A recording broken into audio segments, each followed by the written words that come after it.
Всем привет, с вами Павел, и сегодня я вам покажу, как сделать дверь. Вот. Дверь, факел и костер. Ну так, что нам для этого понадобится?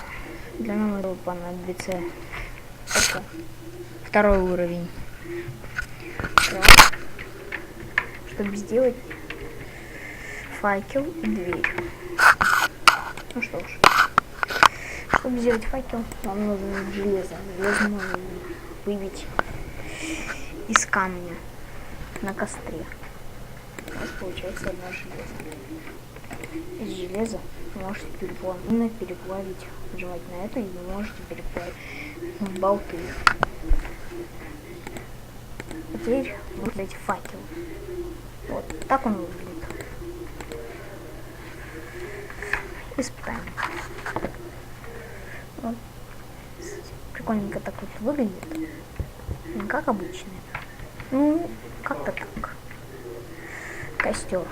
Чтобы вам сделать костер, вам нужно, не помню сколько, по-моему 3, нет, 4 на 4. Получается у вас такой симпатичненький костерчик. И вы, наверное, зажигать его можете присвечить светом. И чтобы сделать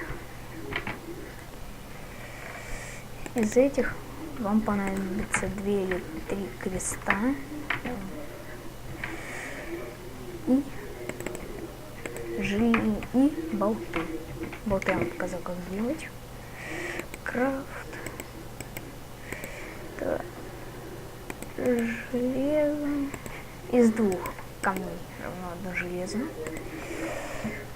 Болты плюс кресты и равняется у вас 1 дверь. Даже 2. Пускай. И вы можете поставить дверь, но я ее ставил, и вы можете сделать. Не помню, что там надо было. Но вот симпатичненькая вот такая вот дверь. Ставим. Вот как у нас все работает. Вот. Даже ударить можно. Ладно, всем спасибо за просмотр. С вами был Павел. Подписывайтесь на мой канал, ставьте лайки и до новых встреч. Пока.